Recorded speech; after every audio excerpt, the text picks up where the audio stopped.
ముఖ్యంగా ఈరోజు ఈ యొక్క ఎన్టీఆర్ భరోసా పెన్షన్ల పంపిణీ కార్యక్రమం జాతీయ తెలుగుదేశం పార్టీ అధ్యక్షులు మాన్యశ్రీ ముఖ్యమంత్రి నారా చంద్రబాబు నాయుడు ఆదేశానుసారం మన ఏర్పేడు మండల కేంద్రంలో మనం ఈరోజు ఇంటింటికి వెళ్ళి సచివాలయ సిబ్బంది ద్వారా అందిస్తున్నటువంటి పెన్షన్ పర్యవేక్షిస్తూ నాయకుల ఆధ్వర్యంలో ఈరోజు మేము ఇంటింటికి వెళ్ళి యొక్క బెనిఫిషియర్స్కి పెన్షన్ని వారి చేతికి అందించడం జరిగింది.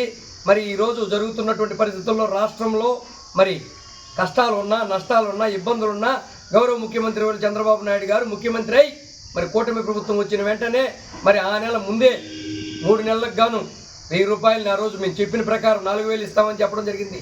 దాన్ని పెంచి ఆ యొక్క వికలాంగులకు 6000 కావచ్చు, వృద్ధులు వితంతువులకి ఒంటరి మహిళలకు 4000 కావచ్చు, దీర్ఘకాల కిడ్నీ వ్యాధిగ్రస్తులకు అయినటువంటి డయాలసిస్ వారికి 10,000 కావచ్చు, మంచానికే పరిమితమైన వ్యాధిగ్రస్తులకు 15,000 రూపాయలు ఇచ్చి వాళ్ళ ఇళ్లలో ఒక పెద్దపేట గుండి భరోసా కల్పించేటటువంటి ఏకైక నాయకుడు ఎవరు ఉన్నారంటే ఈ దేశ చరిత్రలో ఈ రాష్ట్రంలో నారా చంద్రబాబు గారు తప్ప వేరొకరు కాదని సందర్భంగా తెలియపరుస్తా ఉన్నాం ప్రజలందరూ కూడా. మరి ముఖ్యంగా చెప్తా పోతే మరి సుమారు రాష్ట్రంలో 64 లక్షల మందికి పెన్షన్లు ఇచ్చేటటువంటి ఏకైక సంక్షేమ ప్రభుత్వం చంద్రబాబు నాయకత్వంలో ప్రభుత్వం నెలకి 2,740 కోట్ల పైచీలకు ఖర్చు చేస్తూ సంవత్సరానికి 35,000 కోట్ల రూపాయలని పెన్షన్లకే సంక్షేమానికే ఖర్చు పెట్టేటటువంటి ప్రభుత్వం, నెలకి 4,000 రూపాయలు ఇచ్చే ప్రభుత్వం ఏదైనా ఉందంటే చంద్రబాబు నాయకత్వంలో కూటమి ప్రభుత్వం తప్ప దేశ చరిత్రలో ఇంకెక్కడా లేదు. మరి పెన్షన్లకి ఆజ్యమైనటువంటి సంక్షేమానికి ఆజ్యమైనటువంటి ప్రభుత్వం పార్టీ ఏదైనా ఉంటే తెలుగుదేశం పార్టీ. ఆనాడు నందమూరి తారక రామారావు గారు 1983 అధికారంలోకి వచ్చిన వెంటనే 35 రూపాయలు పింఛన్ పథకాన్ని ప్రారంభించి ఈ యొక్క వృద్ధులు వితంతువులు వాళ్ళ ఇళ్లలో వెలుగును చూడాలని ఆలోచనతో చేస్తే మరి దాన్ని 75 రూపాయలు పెంచిన ఘనత నారా చంద్రబాబు నాయుడు గారి ప్రభుత్వాన్ని. మన తదనంతరం మరి వచ్చిన ప్రభుత్వాలన్నీ కూడా 200 చేయడం జరిగింది. 200 నుంచి ఒక్కసారిగా ఏక బిగువున దగ్గర 2000 చేసిన ఘనత 2014లో నారా చంద్రబాబు నాయకత్వంలో ప్రభుత్వం.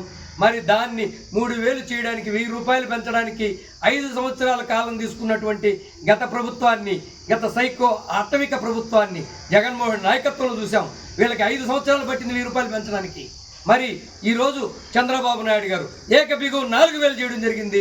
ఎన్నికల ముందు నుంచి ఇచ్చిన హామీ ప్రకారం వాళ్ళకు ఒక బిడ్డగా ఉండి వాళ్ళ ముఖాల్లో వెలుగు చూసేదానికోసం పెన్షన్లు 4000 చేసినటువంటి ఒక ప్రభుత్వం ఏదైనా ఉందంటే చంద్రబాబు నాయకత్వం ప్రభుత్వం. ఒక జవాబుదారీగా మీకు అందించే ప్రభుత్వం ఏదైనా ఉందంటే చంద్రబాబు నాయకత్వం ప్రభుత్వం.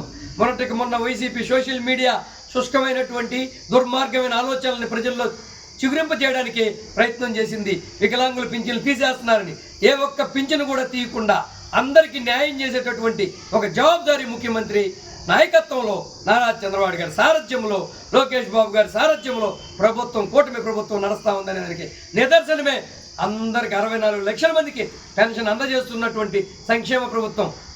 మొన్న గత వైసీపీ ప్రభుత్వంలో కూడా భర్తలు చనిపోయిన వారికి భర్తలకు పెన్షన్ వస్తూ భర్తలు చనిపోయిన వారికి సుమారు 90,000 పైచీలకు కొత్త పింఛన్లు ఇచ్చినటువంటి జవాబుదారీ ప్రభుత్వం గత మాసంలోనే మనం చూడటం జరిగింది. ఆ ప్రభుత్వమే చంద్రబాబు నాయకత్వ ప్రభుత్వం సుమారు 90,000 మందికి కొత్త పింఛన్లు ఇచ్చినటువంటి పరిస్థితిని మనం చూడటం జరిగిందని ఈ సందర్భంగా ప్రజలందరికీ కూడా గుర్తు చేస్తా ఉన్నాం.